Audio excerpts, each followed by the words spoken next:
naturally gorgeous she is. Gorgeous. Just doesn't even need makeup.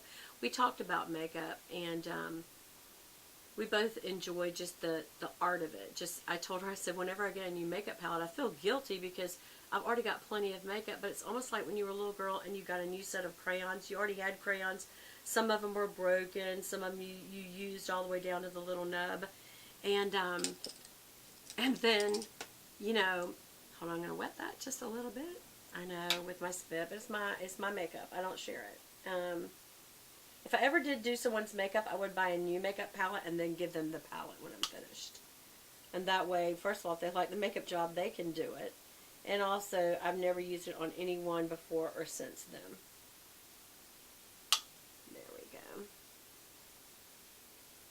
And I'm going to drag that through my brow just to give my brow some little reinforcement.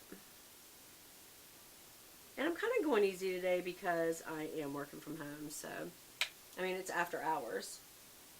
But, I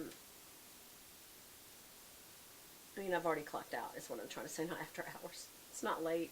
It's just, I clocked out early because I was finished. And I needed to film. And so I'm no